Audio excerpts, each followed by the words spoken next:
Ser podcast. Let me play among the stars. Let me see what spring is like on Jupiter and Mars. In other words, hold my hand. In other words, baby, kiss me. Fill my heart with song and let me sing forevermore. You are all I long for, all I worship and adore. In other words, please be true. In other words, I love you. Da-da-dee-da.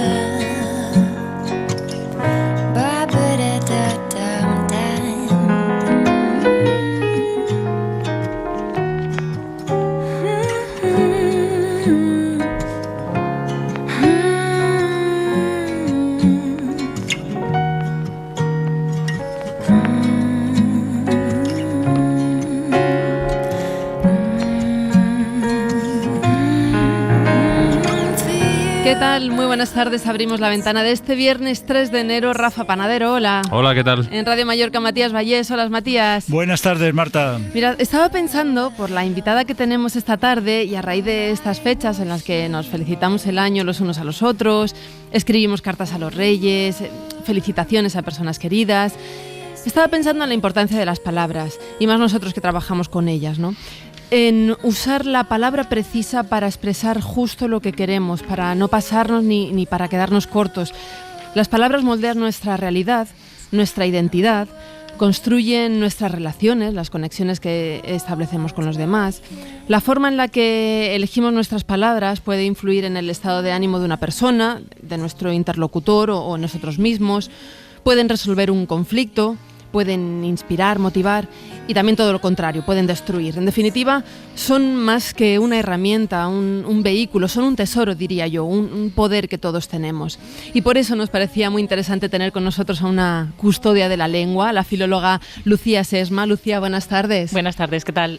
Lucía es lingüista del programa Pasapalabra y acabas de publicar un libro, La caja de las palabras, con la editorial Alianza, un libro sobre el poder del lenguaje, repleto además de hechos históricos, de curiosidades y de anécdotas, porque es así de poderoso el lenguaje, ¿no? Sí, es que el lenguaje somos nosotros en realidad y vamos aprendiendo el lenguaje cuando nacemos, cuando crecemos, lo vamos transformando, porque como decías no es una herramienta sino que es nuestra propia identidad y además es única, igual que los faros tienen unas coordenadas específicas, igual que el ADN es único en cada persona, nuestra manera de hablar también es única. De hecho, una palabra o dos en este caso pueden ser tan poderosas como para derribar el muro de Berlín. Mira, nosotros lo contábamos así. Günter Schabowski, uno de los principales integrantes de la nueva dirección comunista germano oriental, hizo el anuncio esta tarde en una rueda de prensa celebrada con motivo del pleno del Partido Comunista que sesiona desde ayer. Schabowski declaró que la decisión entraba en vigor inmediatamente y que se eliminarían los obstáculos impuestos por la policía que causaban que los ciudadanos germano orientales deseosos de viajar o emigrar hacia el occidente tuvieran que esperar largos años por la visa de salida. Esta medida le sale al paso a una de las principales reivindicaciones presentadas en el curso de las masivas manifestaciones populares que se vienen desarrollando desde hace más de un mes. Escuchamos, este es Rodrigo Fernández, ¿no, Rafa? No estoy seguro. ¿No? Ah, me parecía. Tú cuentas esta anécdota de la caída del muro. Cuéntala. Pues justo lo que contaba este corresponsal fue una rueda de prensa específicamente para corresponsales internacionales en Berlín. El día anterior habían dado otra y estaban muy expectantes. Lo que se preveía era que iban a abrir un poquito los permisos de vacaciones. Entonces los periodistas estaban esperando eso, pero ante tanta convocatoria estaban nerviosos. Estaban tan nerviosos que estaba repleta la sala de prensa, o sea, tan repleta que estaban sentados en todas las partes que podían, ¿no? En el estrado. Y así fue como una pregunta del corresponsal italiano derivó en una respuesta como ese absofort de inmediato, que significa de inmediato, y con lo cual provocó pues esa caída y esa carrera que hizo el corresponsal italiano hacia la redacción para comunicarlo.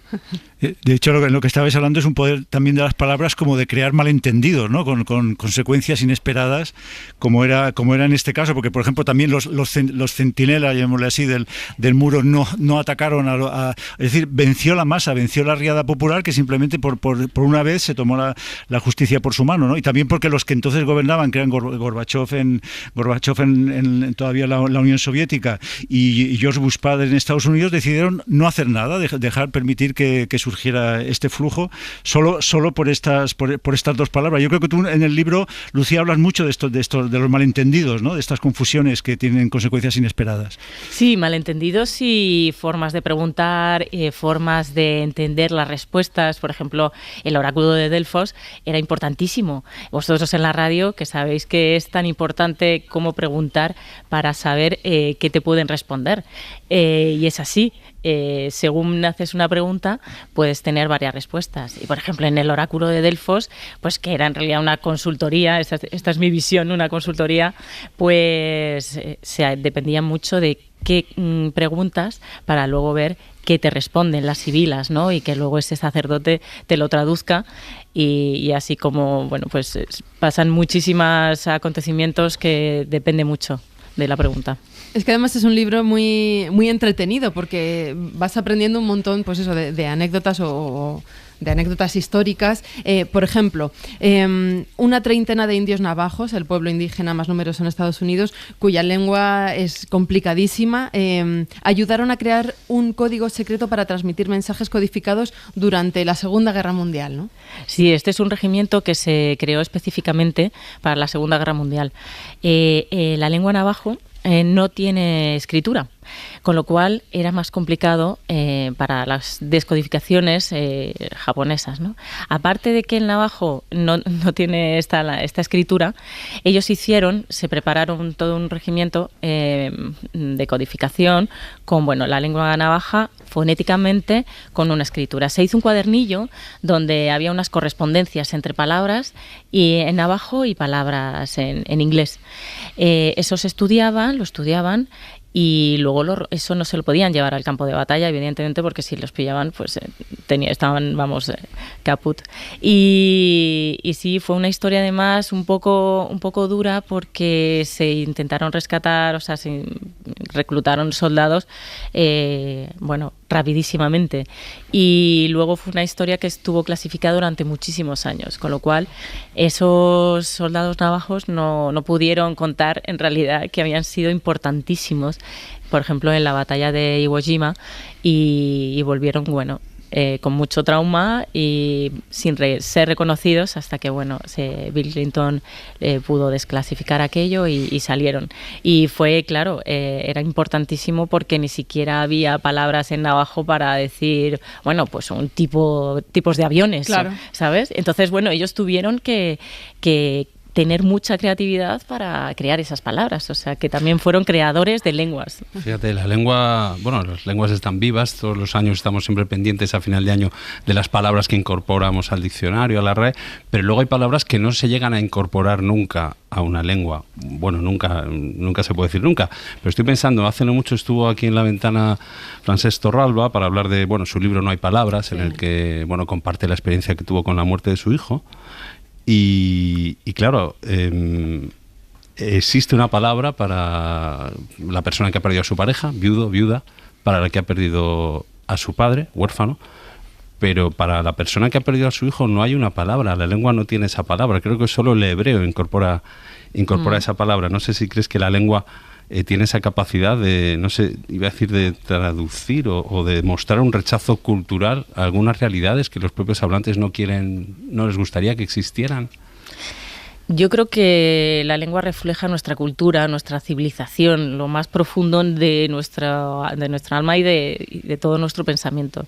Entonces, seguramente hay incluso una autocensura en la sociedad, aquello que no queremos mostrar, aquello que nos resulta tan duro que ni siquiera podemos contarlo.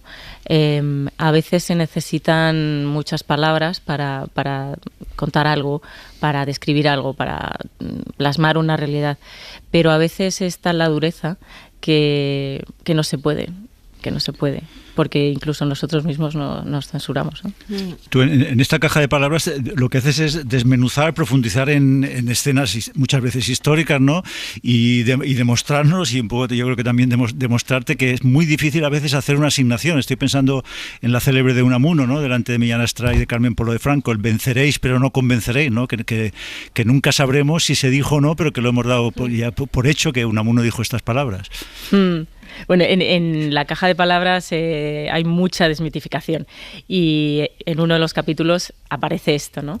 Y cómo a partir de una investigación, de ir leyendo, de ir preguntando al archivo del museo, de la Casa Museo de Unamuno, de si tenían ese acta no existe, cuando efectivamente hay actas de otros momentos, justo el de ese día no existe. Se creó en realidad el mito del venceréis pero no convenceréis a partir de una teatralización que hizo un periodista expatriado y bueno, contando la historia, y él lo puso así, pero efectivamente era una teatralización. Lo que pasa que eso es lo que nos ha llegado hasta hoy, ¿no? Y así fue como yo me acerqué a esa historia y entonces me di cuenta de que no hay ninguna prueba. Lo que sí que tenemos es que los textos posteriores de Unamuno sí que matizan, ¿no? Esto y lo retoma. O sea que bueno, algo parecido. Decimos que en tu libro hay mucha historia, pero también muchas curiosidades, porque no sabía yo que Asterix es tan complicado de traducir. Bueno, es que la traducción cultural es una de las cosas más difíciles y más divertidas, ¿eh? Porque fíjate que en Asterix, que lo pongo un poco como ejemplo, ¿no? de hito cultural para traducirlo, porque es que ha sido traducido en tantos idiomas y, por ejemplo, cuando se emborrachan todos los personajes, pues es un clásico el Asturias Patria Querida, ¿no? Y que es verdad que los borrachuzos siempre cantan y cantamos. Y con eso, con todo, por ejemplo... Claro, lo cantan en España, en español. Los borrachos de Francia cantan otra cosa. Claro, cantan otra, y los en inglés otra, y en gallego otra, ¿sabes? Entonces, eso es interesantísimo. Igual que todas las celebraciones, los nombres, las referencias culturales, porque lo que se tiene que conseguir en la traducción, en este caso cuando hay guiños cómicos, es no solamente transformar, o sea, dar la información concreta, sino transmitir la comicidad, la empatía con la gente que va a leer eso. Y eso, el humor es una de las cosas que tiene un anclaje tan fuerte, tan personal, ¿verdad? Claro. Que resulta, bueno, pues muy, muy interesante y muy divertido también. Oye, en otro de los capítulos está dedicado a los anglicismos. Se titula como este momento, no sé si llamarlo mítico o como de nuestra historia reciente. There is nothing quite like a relaxing cup of café con leche in Plaza Mayor or a quaint romantic dinner in el Madrid de los Austrias. ¿Esto qué sería? ¿Esto sería mítico, Spanglish? Sería Spanglish, sí, sería una especie de Spanglish que poco acertado estuvo el asesor de Ana Botella, ¿no?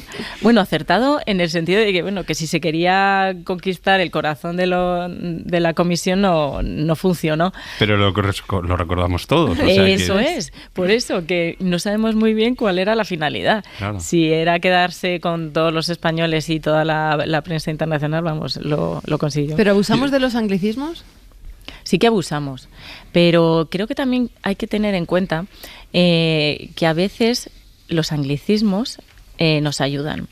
Nos ayudan porque lo que es importante es la adecuación. ¿En qué contexto utilizamos los anglicismos? Si lo utilizamos en un contexto donde son muchísimos, no son pertinentes, nuestros receptores, digamos, no esperan de nosotros anglicismos. O sea, si se produce una extrañeza, hemos fracasado en la comunicación. Pero no fracasaremos en la comunicación si nuestro entorno comunicativo está esperando eso y se produce éxito de comunicación, es decir, nos entienden. Entonces, yo por eso me parece que sí que hay que tener cuidado, ¿no?, con este abuso de los anglicismos, pero también hay que tener en cuenta que hay contextos donde, bueno, son muy prácticos y son pertinentes también. Y hablando de fracaso, es una lingüista, filóloga hispánica. No sé cómo ves intentos fracasados como el esperanto de tener un idioma universal. No sé si, quizá ya sea una utopía, pero ¿te hubiera gustado que esto hubiera funcionado o alguna iniciativa similar? Bueno, yo creo que estos intentos son más bien ensayos utópicos, muy interesantes por justamente intentar crear que una lengua común entre todas las culturas, ¿no? Creo que es complicado porque justamente la lengua está muy unida a nuestra cultura, a nuestra civilización, a cada uno. Incluso eso, lo que decía al principio, ¿no?, a cada uno de nosotros.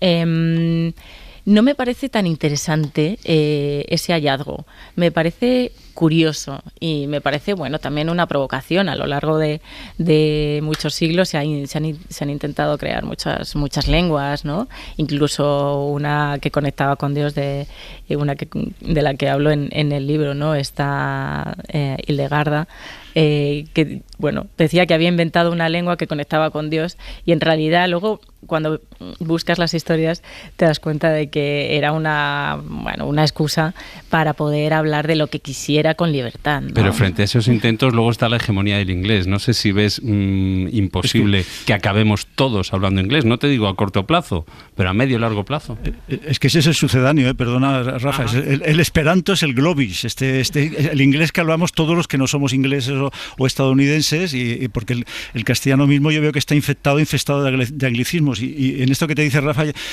tú haces una traducción de los términos que es muy... Dices, ¿por qué decimos newsletter si tenemos boletín? ¿O por qué decimos influencer si tenemos influyente? Que además es una palabra bellísima. Yo no sé incluso si la Real Academia es demasiado tolerante a la hora de incorporar con demasiada facilidad los términos extranjeros. Bueno, la Academia va aceptando los términos según un proceso, ¿eh? O sea, no es tan aleatorio como creemos. Hay todo un proceso de asentamiento del término en la cultura, en los escritos, incluso en los textos orales, y hasta que no se consolidan no los incorporan.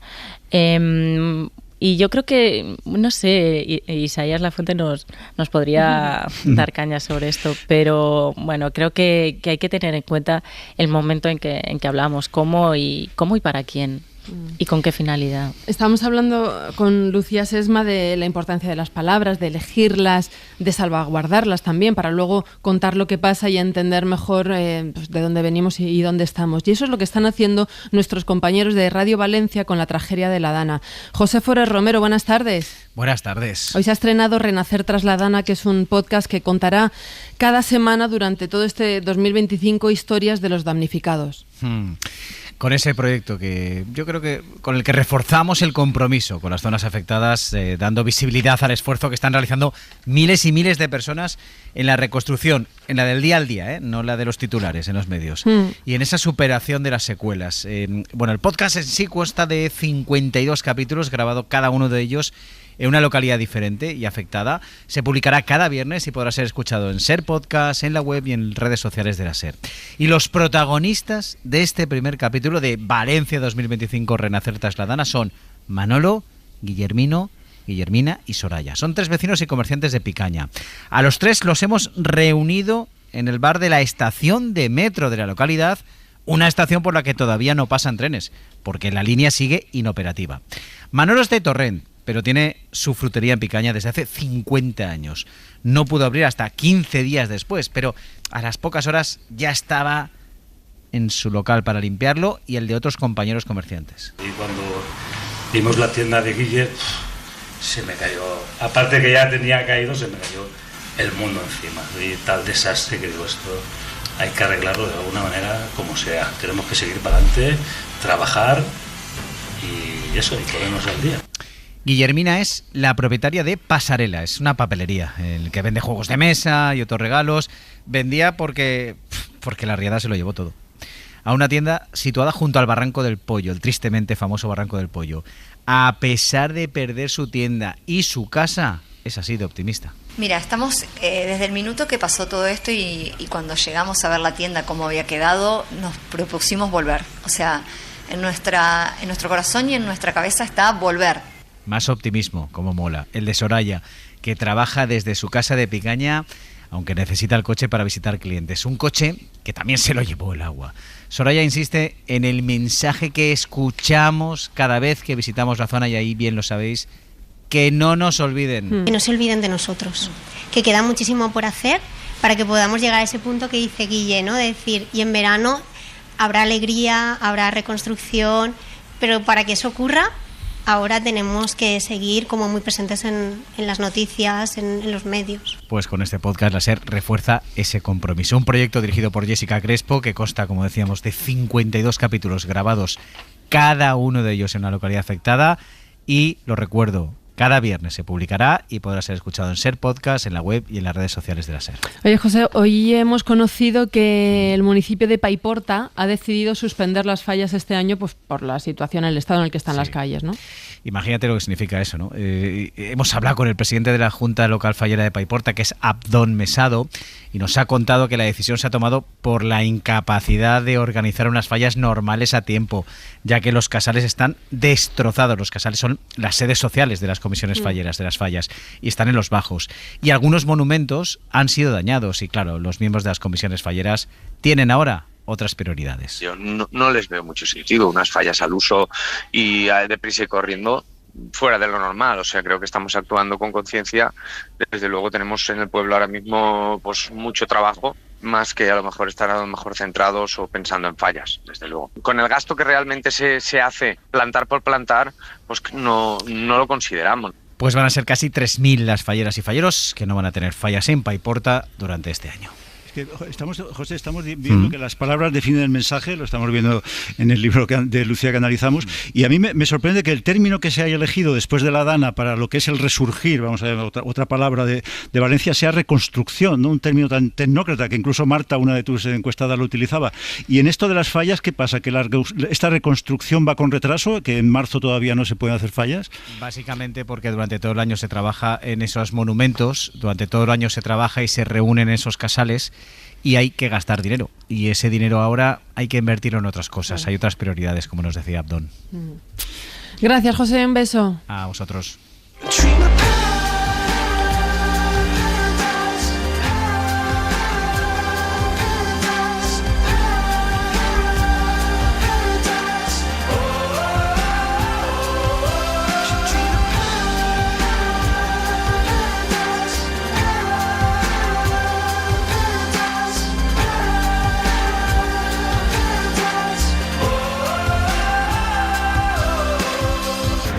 Estamos en La Ventana hablando con la filóloga Lucía Sesma. Una lingüista es muy tiquismiquis en su día a día. O sea, eres la que va corrigiendo los leísmos y las tildes en los mensajes de WhatsApp. No. Pero te pones de los nervios cuando te mandan un mensaje con una... ¿Qué haces con K? Sin Bueno, signos de interrogación. Esto es inevitable. Ya he hecho terapia, ya he hecho mi terapia. Has borrado ya contactos, ¿no? Oye, hemos empezado por la importancia de las palabras, pero dejadme también reparar en la importancia de los números en este 2025. Saludamos a Sandro Macarrone, que es profesor y autor del Infinito placer de las matemáticas. Sandro, buenas tardes. Hola, muy buenas tardes, Marta. A los matemáticos no se os ha escapado que 2025 es un año cuadrado y que será el único que vivamos los de esta generación, probablemente. Explícanos. Sí, por supuesto, estamos eufóricos porque es un número que da que da mucho juego, ¿no? Pues sí, o sea, 2025 es un año cuadrado, pues porque es el cuadrado de otro número entero, ¿no? De 45. Esto además quiere decir que si cogemos, por ejemplo, 2025 fichas y las apilamos, pues podemos hacer 45 columnas y 45 filas y llenamos perfectamente lo que es un cuadrado, ¿no?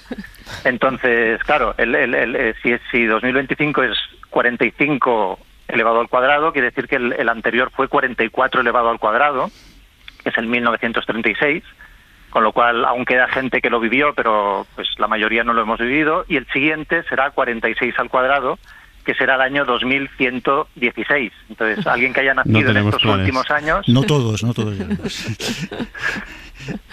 Me encanta eso de que estáis entusiasmados. No, hay otra cosa que es curioso, que en 1936 el 44 por 44 fuera el año aciago de la Guerra Civil, y el 45 por 45 vayamos además, por lo visto, a celebrar a los 50 años de la muerte de Franco, ¿no? Pero te quería decir una cosa, Sandro, en lo práctico, en lo pragmático, ¿qué podemos esperar del 2025? ¿En qué consiste? ¿Qué ventajas nos va a traer esto? No, por supuesto, esto es algo completamente arbitrario. Sabéis que en otras culturas estamos en otro año. Yo sí que buscaba esta numerología, porque, claro, los que, como yo, tenemos la suerte de haber nacido en 1980, pues quiere decir que cumpliremos 45 años precisamente en el 2025, ¿no? Lucía también. Era un magnífico presagio, pero ya que has mencionado el 1936, dejo que indaguéis vosotros qué aciago dictador cumplió exactamente 44 años en el 1936. Vaya, no sé si los Don Adolfo o Don Benito. No, Don Francisco. No, Don Francisco, bueno, claro, perdón. Nació en 1892, es cierto, sí. Exacto, con lo cual cumplió 44 justo en el 36, así que espero que nadie del 80 haga nada raro este año. Yo por mi parte no voy Vamos a estar tranquilos, ¿no? Los dos representantes que estáis aquí. Os tendremos vigilados de todas formas. Vale. Sandro, ¿y tú tienes supersticiones con la numerología? No, por supuesto que no. A pesar de tener raíces sicilianas, ¿no?, que se prestan mucho a las supersticiones, ¿no?, y al mirar los números, pero no, esto es un divertimento que sirve de excusa para jugar con las matemáticas, que es lo que realmente me gusta y me interesa. Claro que sí. ¿Y tú, Lucía, tienes pesadillas con el rosco de pasapalabra? Bueno, ya después de los años consigo cerrar capítulo. Una vez que cerro el ordenador ya desconecto bastante bien. Pero no, me ha producido más pesadilla esto de la cantidad de números y operaciones que acaba de comentar él. Porque yo que necesito, hago las sumas y las restas, y divisiones a partir de decenas, imaginaos, o sea, se me ha producido un estallido. No. Oye, en el caso de ambos, un matemático y una lingüista, ¿es algo vocacional o cómo nació el amor en tu caso por la lengua y en el caso de Sandro por los números? Sandro. En mi caso es algo un poco desde pequeño, pero sobre todo me viene de un tío mío italiano, que es el que me transmitió este amor por los números, y fue viéndole cómo lo explicaba, cómo ayudaba a mis primos mayores a repasar matemáticas para recuperar exámenes, ¿no? Entonces yo creo que fue, ligándolo un poco con las palabras, fue el hecho de ver cómo alguien compartía y explicaba matemáticas a otras personas lo que me hizo nacer a mí la vocación de las matemáticas y del enseñar matemáticas también. Y en esto de la numerología, Sandro, porque yo ahora estoy viendo que si en 2025 multiplicamos 20 por 25 da 500, ¿no? Un número redondo tremendo. Es decir, siempre encontramos una conexión. El truco es que siempre entre números va a haber una conexión que sea interesante o emocionante. Sí, exacto. Esto es un poco lo bonito de las matemáticas, que uno puede inventarse las reglas que quiera. Pero te voy a dar una aún más bonita, y es que resulta que 45, que elevado al cuadrado da 2025, pero es que 45 es 20 más 25, que son las cifras del 2025. Con lo cual tú puedes escribir 20 más 25, claro. Todo esto elevado al cuadrado te da 2025. Esto no es bonito, ya no sé qué... Añade otro, es también la suma del 1 al 9 elevados al cubo, es decir, 1 al cubo más 2 al cubo. Y aún podríamos añadir más, pero creo que ya vamos a marear un poco a la audiencia. No, pero entonces tendríamos, Sandro, que el mundo tiene sentido, tiene un sentido numérico. Al mundo le podemos dar el sentido numérico que queramos, porque podemos, como decíamos antes, pues definir reglas arbitrarias, ¿no? Aquí está también toda la creatividad de las matemáticas, ¿no? Que podemos inventarnos reglas para encontrar patrones donde nos interesa encontrarlos. Esta conversación es un buen ejemplo de ese infinito placer de las matemáticas, de que hablas en tu libro. Sandro, muchísimas gracias por asomarte a la ventana, y que sea este un gran año en el que cumples 45 y estás en tu año cuadrado. Exacto. Igualmente para todos vosotros. Buen año y hasta la próxima. Igualmente. Lucía, muchas gracias también por este ratito en la ventana. Recomendamos mucho tu libro, La caja de palabras, y que se nos ha hecho el tiempo corto. Muchas gracias. Hay muchas anécdotas que recomendamos leer. Gracias, Lucía. Gracias, un beso. There was a game we used to play. We would hit the town on Friday night, stay in bed until Sunday. We used to be so free. We were living for the love we had, living not for reality. Just my imagination, just my imagination, just my imagination. It was just my Son las 5 menos 20, las 4 menos 20 en Canarias. Seguimos aquí en la ventana tomando café con Rafa Panadero y con Matías Vallés. Mucha gente nos estará escuchando ahora desde el coche porque está en marcha la última fase de la operación navideña de tráfico, en la que se prevén 4 millones de desplazamientos. Muchos pendientes también del tiempo por si las lluvias van a afectar a las cabalgatas de los Reyes de este fin de semana. Por cierto, todavía podemos comprar la Lotería de la Madrina. Ya saben que Francino amadrina un número, pero pueden comprar cualquiera de los que hay, porque aquí lo importante es comprar un décimo de la Lotería del Niño para apoyar el fondo de becas de la fiscal Soledad Cazorla, destinado a ayudar a los huérfanos de la violencia machista. Y lo pueden buscar en la web Lotería de la Madrina o en becassoledadcazorla.es. Y pensando en Reyes...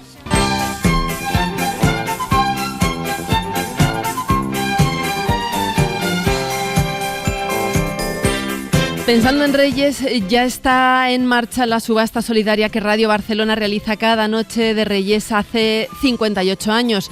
Carlas Peña es coordinador de Capnens en Sayoguina. Carlas, buenas tardes, buena tarde. Buenas tardes, Marta, ¿qué tal? Pues muy bien, en esta edición los juguetes y el dinero recaudados se van a ir más lejos que nunca, ¿no? Pues sí, porque empezamos la campaña a principios de diciembre anunciando pues que juguetes por valor de 5.000 euros viajarían hasta Paiporta para que los niños y niñas de ese municipio tan afectado por la Dana puedan tener una noche de Reyes y sobre todo una mañana de Reyes lo más normalizada posible. Y después ya lo que nos queda por delante, que es hasta la madrugada del día 6, todo lo recaudado estos días serán para las cerca de 40 entidades de la ciudad de Barcelona que han acudido a la llamada que hacemos cada año para hacerles llegar los juguetes que necesitan para hacer llegar a familias en riesgo de exclusión social. El Capnen tiene sus clásicos, los que nunca fallan, ¿no? Los que están ahí siempre arrimando el hombro como pueden, como Andreu Buenafuente, Joan Manuel Serrat o Manolo García, a quien podemos saludar a esta hora en la ventana. Manolo García, buenas tardes. Hola, muy buenas tardes. Feliz año. Este año has donado a Capnens en Sayoguina un manuscrito original donde se escribió la canción Reguero de Mentiras, además una pintura de un paisaje sobre papel y una camisa que utilizas en la gira Cero Emisiones Contaminantes desde ya, firmada por ti, ¿verdad? Sí, así es. Sí, bueno, he intentado diversificar un poco y donar 3 objetos diferentes. Uno, como tú decías, es la letra. Una vez yo tengo la canción compuesta y la letra garabateada en 1000 papelotes por ahí dispersa, la paso a limpio con tachones, pero es la letra con la que ya empiezo a cantar. En el estudio canto esa es la que yo tenía en la mano mientras cantaba, grababa. Bueno, de hecho, Manolo, disculpad, porque tengo aquí el cuadro en el cual has insertado el manuscrito y, claro, es realmente el manuscrito de la canción porque incluso hay palabras que faltan. Sí, eso es, porque, bueno, yo soy un poco caótico a la hora de... Cuando estoy cantando en el estudio de grabación, a veces hay palabras que me faltan y sobre la marcha las invento y no están apuntadas. Cambio un adjetivo, hago una parada donde no la había, vuelvo locos a los técnicos de sonido, a los ingenieros del sonido. Y por eso en la letra falta alguna palabra que luego he cantado, que he inventado sobre la marcha. Manolo, pero te lo llevas en manuscrito, esto da más valor, o sea, no lo pasas luego, una vez que esos garabatos los formalizas, no lo haces en una impresora, en ordenador, te lo llevas a mano. No me gusta, me gusta escrito de mi letra. Claro, lógicamente pues yo la leo así a toda máquina, a toda velocidad, aunque es una letra un poco confusa, y me gusta más, me da, no sé, para mí es más humano, ¿no? La letra, digamos, de ordenador, como que no. Yo, fíjate que escribo con pluma estilográfica, con plumilla o con lápiz. Para trabajar son mis herramientas. Entonces Manolo, porque el otro día hablábamos con la gira de Paul McCartney, que su famoso yesterday era huevos revueltos, ¿no? Scrambled eggs, como me gustan los huevos revueltos. Pero tú lo primero es la melodía y sometes, por decirlo así, la letra a lo que es la música. Generalmente sí, hay excepciones, hay canciones que no, que tienes un texto que te gusta, que crees que puede funcionar y entonces empiezas a cantarlo, que también tiene su dificultad porque hay que ir haciendo melodía, moviendo ficha todo el tiempo, ¿no? Porque la melodía no solo has de hacer que los versos, la métrica tenga una cierta valía que funcione, también en las notas musicales, y si subes y bajas y te quedas en una nota media. Yo las dos maneras las uso. En este caso de la letra que se va a donar para la campaña de Capmen Sense Joguina es primero la letra y luego a partir de esta letra que, como habéis dicho, está casi inacabada, le canté la melodía, me inventé la melodía. Estoy pensando, claro, con esto que hablas de que te gusta escribir con pluma y con tu propia mano. No sé si nos estará escuchando Monse, aquella amiga de tercero de BUP de Santi Balmes, que nos contaba en agosto cuando hablamos con él, que sí. Bueno, te mandó una carta en su momento y le escribiste una carta de 3 o 4 páginas que le vino muy bien para superar aquella situación. Seguro que se está acordando de aquello, ¿no? Que Santi lo contaba emocionado diciendo que no os conocía al último de la fila y ahí se dio cuenta de que había personas en mayúsculas detrás de ese grupo. Bueno, escribir a mano, claro, que crea un vínculo, digamos que ya es una muestra de respeto, es un acercamiento, ¿no? La letra de máquina o la letra, bueno, antes de la Olivetti, vamos, sí. Bueno, pero ahora ya con lo del ordenador ya, pues es más impersonal y como más fría, ¿no? Lógicamente, si recibes una carta manuscrita, tiene una calidez, eso es indudable. Y no se olvida, Santi decía, yo me acuerdo de la letra de Manolo García, de aquella carta de tercero de BUP. Oye, hablando de escribir, acabas de publicar un libro de relatos, se llama Títere con cabeza, es que le das a todos los palos. Bueno, lo importante es participar. Vamos a dejarlo así. Sí, yo soy una persona inquieta, curiosa y bueno, pues soy un lector contumaz, un lector voraz, desde siempre, desde los 15 años prácticamente, y no he parado nunca. Y eso te da una posibilidad luego, porque es una escuela también, ¿no? Y he osado, esa es la palabra, me he atrevido a publicar un libro de relatos con la cosita de que, bueno, como son cositas, relatitos cortos, no me la juego mucho. Ya ponerse con una novela ya es más complicado, pero bueno, relatos cortos lo he hecho muy a gusto y sí, como decís, acabo de publicar esas Navidades. Qué bien, qué bien. Oye, el 18 de enero tienes concierto en Valencia, estábamos hablando de la subasta con un fin benéfico y este concierto va también para los afectados de la Dana. Sí, esa es la idea. He tenido que suspender 2 veces mi concierto en Valencia, paradójicas de la vida. Hace unos meses por lluvias, llovió el día del concierto y no pudo llevarse a cabo. La segunda vez ya por las razones que todos conocemos de la Dana está terrible y ahora pues pensamos que lo suyo, y no podía ser de otro modo, va a ser solidario y así lo vamos a hacer. Estamos mirando de que llegue a familias de los diferentes pueblos que estén muy necesitadas realmente y repartir por ahí la recaudación del concierto. Manolo, ¿y hay hay visos de que publiques disco este año? Iba a decir el año que viene, ¿no? ¿Este año? ¿2025? Bueno, ya estoy remando en esa dirección, ya estoy ahí trabajando.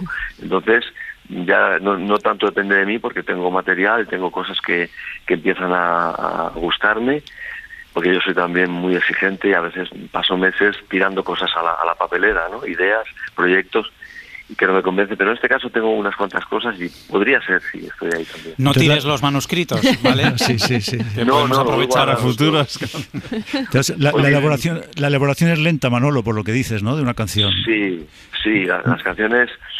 Mira, yo tengo mi experiencia, igual cuando pinto me sucede lo mismo. En el libro de relatos ha sido curioso porque lo que he escrito es lo que he publicado. Igual le he echado un poquito de cara, de morro, pero bueno, yo me lo he pasado bien y la gente que lo está leyendo, lo que me llega es que es entretenido, que la gente lo disfruta. Pero yo en cuadros o en canciones, para pensar que tengo 2 buenas, tengo que hacer 10, 12, 15. y quizá tengo una o dos que me gustan. El resto van al cajón y se quedan por ahí a revisar.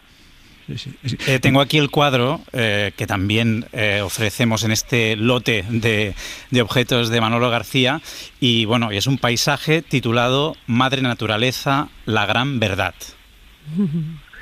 Sí, es un paisaje con unas montañas altas, un poquito de como un lago así un poquito oscuro.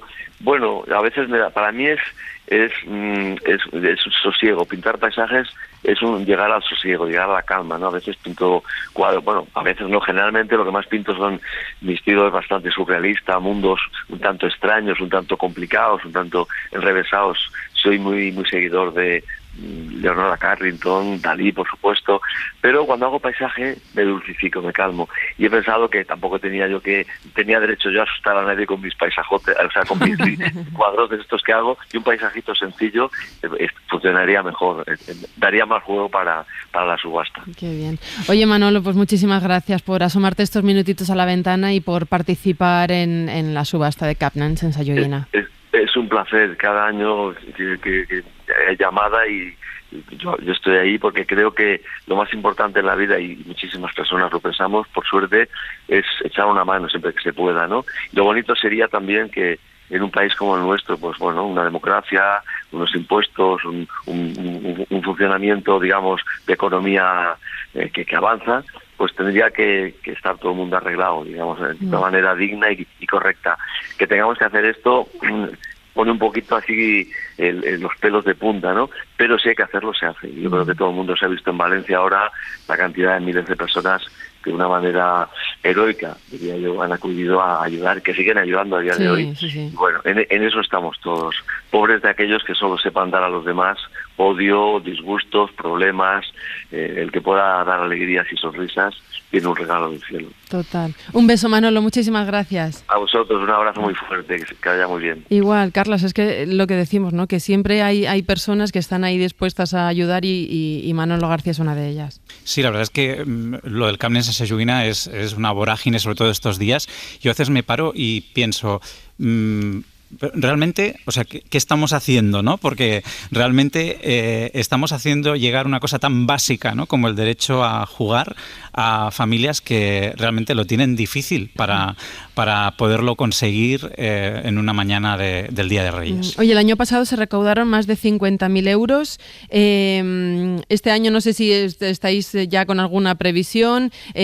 Otra de las que repite es Rosalía, ¿no? Que el año pasado donó un vestido y este año vuelve a donar otro. Bueno, sus objetos son de récord. El casco de la presentación del disco Motomami consiguió en 2023 8.200 euros, creo recordar, y el vestido el año pasado llegó a los 7.000. Ahora tenemos un vestido precioso diseñado por Palomo Spain que presentó en la presentación del disco El Mar Querer. Con ese vestido cantó en el Sonar de Barcelona de 2018, también en algún otro festival, y bueno, y tenemos la suerte de que estamos renovando esa confianza con la que artistas como Rosalía o Manolo pues nos dan, ¿no? en una acción solidaria que evidentemente se hace gracias a la ayuda de muchísima gente, entre ellos todos los compañeros y compañeras de Radio Barcelona, de SER Cataluña y por extensión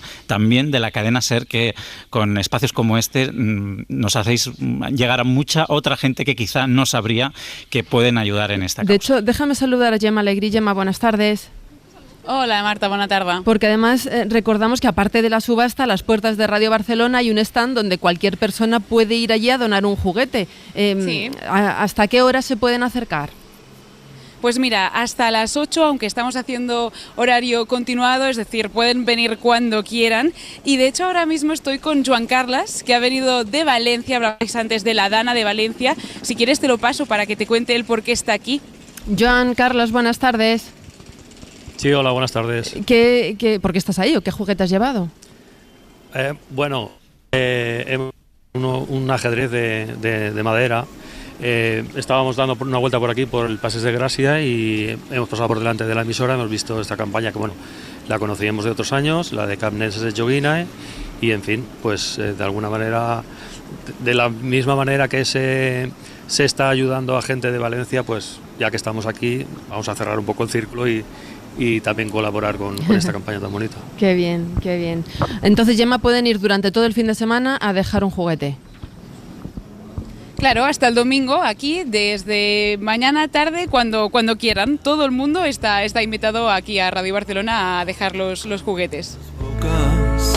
No ríe ya el que sembró tantas mentiras. Bueno, pues el programa, la subasta, va a estar presentada por Rosa Badía. Empieza, Carlas, el domingo a las 8 de la tarde. A las 8 de la tarde hasta las 2 de la madrugada.